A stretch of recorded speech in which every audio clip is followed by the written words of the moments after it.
Hello दोस्तों, स्वागत है आपका हमारे यूट्यूब चैनल मरीन वर्ल्ड में। दोस्तों, आज के इस वीडियो में मैं आप लोगों को बताऊंगा इनकम टैक्स ऑफिसर कैसे बने और इससे जुड़ी पूरी जानकारी आप लोगों को दूंगा।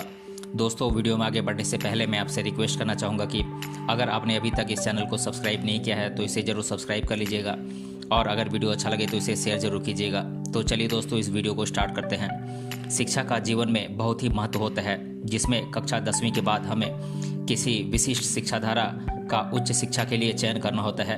आप में से अधिकतर छात्रों को वाणिज्य यानी कि कॉमर्स का या उससे जुड़े शिक्षा क्रम में रुचि होगी या फिर प्रतियोगिता परीक्षा के माध्यम से वाणिज्य से जुड़े पदों का कार्य करने का संभवतः आपका लक्ष्य होगा। बात करें वाणिज्य से जुड़े सार्वजनिक क्षेत्र के उच्च स्तरीय रोजगार के पदों की, तो सेल्स टैक्स विभाग, आयकर विभाग, अकाउंट विभाग इत्यादि में सुनहरे भविष्य के विकल्प देखने को मिलते हैं।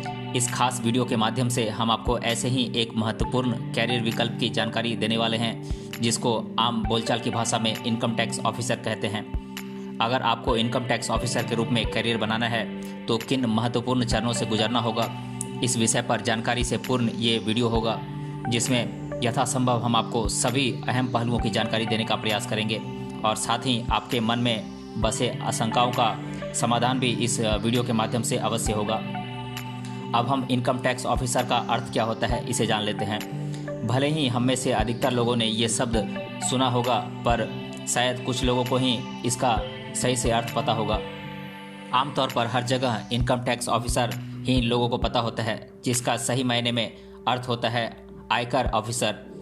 भारत सरकार के प्रत्यक्ष कर मंडल के अंतर्गत इनकम टैक्स विभाग सम्मिलित होता है। आमतौर पर लोगों की आय पर मापदंड लगा होता है, जिसमें अधिक आय प्राप्त करने वाले लोगों को प्रशासन को आय कर देना होता है। यूँ कहें तो आपके आय के स्रोत और उससे सालाना होने वाली आय प्राप्ति पर प्रशासन द्वारा निगरानी रखी जाती है, जिसमें एक विशिष्ट आय से अधिक धन प्राप्त करने वाले लोगों को टैक्स के रूप में शासन व्यवस्था को भुगतान करना होता है। और आज की बात नहीं है, सदियों से रोजमर्रा की सभी वस्तुओं पर सार्वजनिक कर लगाया जाता है। फर्क होता है तो बस इसके प्रारूप का। यहाँ इनकम टैक्स ऑफिसर वे व्यक्ति होते हैं जो आयकर प्रक्रिया में प्रशासन की तरफ से कार्य करके लोगों से भुगतान हासिल करवाने की भूमिका अदा करते हैं। अब हम जान लेते हैं इनकम टैक्स ऑफिसर कैसे बने। यहाँ आपको मूलतः यह समझना है कि ये सभी पद भारत सरकार के अंतर्गत आते हैं, जिसके लिए आपको आवश्यक परीक्षा के माध्यम से उत्तीर्ण होना पड़ता है। इससे जुड़े कुछ परीक्षाओं के बारे में मैं आप लोगों को बता देता हूँ। तो इसके लिए 2 एग्ज़ाम्स कंडक्ट कराए जाते हैं। पहला एग्ज़ाम है स्टाफ सिलेक्शन कमीशन का, यानी कि SSC CGL के थ्रू, और दूसरा एग्ज़ाम है संघ लोक सेवा आयोग का, यानी कि UPSC के थ्रू। स्टाफ सिलेक्शन कमीशन के द्वारा ऑफिसर की चयन की प्रक्रिया के बारे में अब हम जान लेते हैं। कुछ प्रमुख मापदंडों को पूरा करने के बाद आपको इस परीक्षा हेतु पात्र समझा जाता है। तो मैं इन मापदंडों को एक एक कर आप लोगों को बता देता हूँ। इच्छुक उम्मीदवार की न्यूनतम आयु 18 साल तो अधिकतम आयु 27 साल तक होनी चाहिए। इसमें पिछड़े वर्ग से आने वाले उम्मीदवार को 5 साल तक की आयु में छूट दी गई होती है। वहीं अन्य पिछड़े वर्ग के उम्मीदवारों को 3 साल तक की छूट दी गई होती है। शिक्षा संबंधी पात्रता में यहाँ न्यूनतम बैचलर डिग्री यानी कि स्नातक की शिक्षा को पूरा करना अनिवार्य होता है और साथ ही यह शिक्षा किसी भी UGC के अंतर्गत आने वाले मान्यता प्राप्त शिक्षण संस्थान या फिर यूनिवर्सिटी से पूरा किया होना चाहिए। इच्छुक छात्र की न्यूनतम लंबाई या ऊंचाई 157 सेंटीमीटर होना चाहिए। वहीं सीने की चौड़ाई 81 सेंटीमीटर तक होना आवश्यक होता है, जिसमें सीना फुलाने के बाद इसकी चौड़ाई 5 सेंटीमीटर तक फूलना अपेक्षाकृत होता है। बात करें शारीरिक पात्रता की यानी कि फिजिकल की, तो यहाँ पर आपको 1 किलोमीटर तक पैदल चलना होता है 20 मिनट में, और वहीं 3 किलोमीटर तक साइकिलिंग करना होता है 25 मिनट के अंदर। अब मैं आप लोगों को स्टाफ सिलेक्शन कमीशन के परीक्षा का प्रारूप बता देता हूँ, यानी कि SSC एग्ज़ाम का जो फॉर्मेट है उसे बता देता हूँ। मुख्य रूप से यहाँ पर आपको 2 चरणों में परीक्षा देना होता है, जिसे सामान्यतः पूर्व परीक्षा यानी कि प्रीलिम्स और मुख्य परीक्षा यानी कि मेंस कहा जाता है, जिसका प्रारूप मैं आप लोगों को बता देता हूँ। तो प्रीलिम्स एग्ज़ाम का प्रारूप है, जिसमें 2 पेपर होते हैं, पार्ट A और पार्ट B। पार्ट A होता है general intelligence and general awareness का, जिसमें कुल 100 अंक होते हैं और कुल समय होता है 2 घंटे का, और पार्ट B होता है अर्थमेटिक का, जो कि जिसमें कि कुल 100 अंक होते हैं और इसमें भी कुल 2 घंटे का समय मिलता है। बात करें मेंस एग्ज़ाम की तो इसमें कुल 5 पेपर होते हैं जो इस प्रकार हैं। भाषा 100 अंकों का होता है और इसमें कुल 2 घंटे 20 मिनट का समय मिलता है। दूसरा पेपर है इंग्लिश कॉम्प्रिहेंशन का, ये भी कुल 100 अंकों का होता है और इसमें समय मिलता है 2 घंटे 20 मिनट का। और तीसरा पेपर होता है जनरल स्टडीज़ और जनरल रीजनिंग एंड अवेयरनेस का, तो इसमें कुल 200 अंक होते हैं और कुल समय मिलता है 3 घंटे का। और चौथा पेपर है अर्थमेटिक एबिलिटी का, ये कुल 200 अंकों का होता है और इसमें 4 घंटे का समय मिलता है। और कम्युनिकेशन स्किल एंड राइटिंग ये 200 अंकों का होता है और इसमें कुल समय मिलता है 2 घंटे 20 मिनट। जो उम्मीदवार मुख्य परीक्षा को सफलतापूर्वक पूर्ण कर साक्षात्कार के लिए चयनित किए जाते हैं, यानी कि इंटरव्यू के लिए जो चयनित किए जाते हैं, उनका फाइनल स्टाफ सिलेक्शन बोर्ड द्वारा साक्षात्कार लिया जाता है, जिसमें उनकी स्किल टेस्ट के साथ बुद्धि, तत्परता, गंभीरता, समय सूचकता इत्यादि बातों को परखा जाता है और फाइनली पात्र छात्रों को चयनित किया जाता है, जिनको इनकम टैक्स ऑफिसर या इनकम टैक्स इंस्पेक्टर इत्यादि प्रशासनिक पदों पर नियुक्ति की जाती है। तो इस तरह से आप स्टाफ सिलेक्शन बोर्ड के अंतर्गत परीक्षा को उत्तीर्ण करके आप इनकम टैक्स ऑफिसर के पद पर चयनित हो सकते हैं।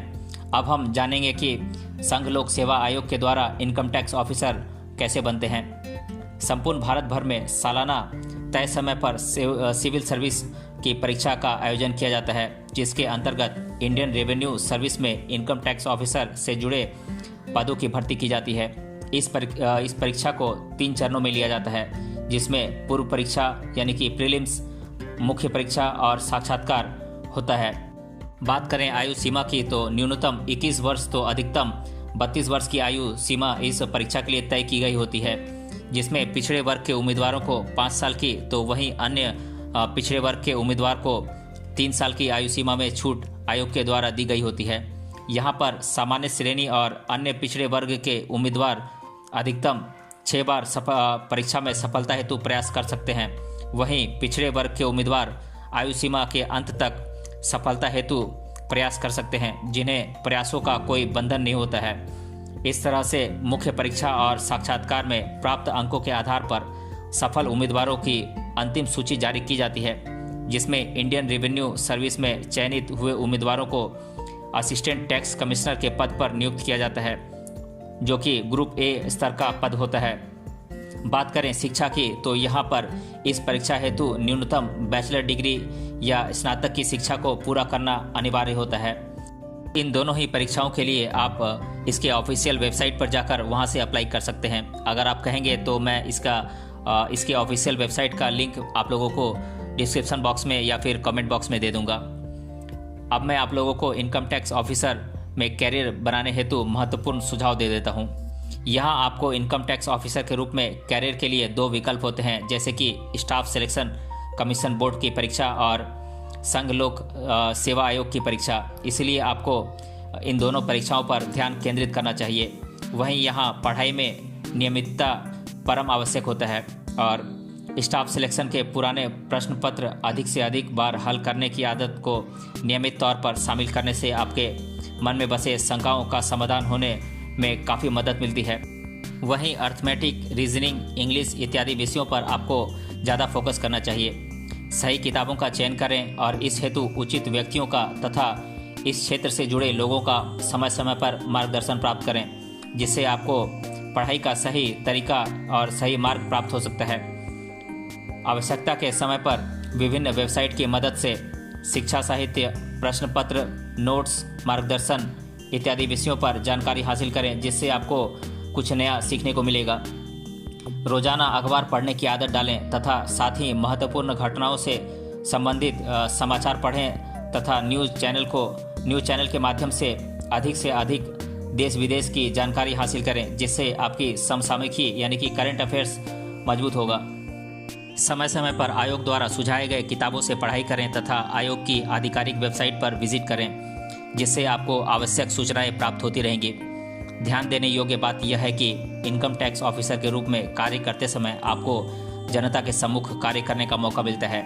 इसीलिए खुद के व्यक्तित्व में साहस, निडरता, बुद्धि, तत्परता, गंभीरता और कार्य के प्रति लगाव की वृत्ति को आपको ढालना होगा।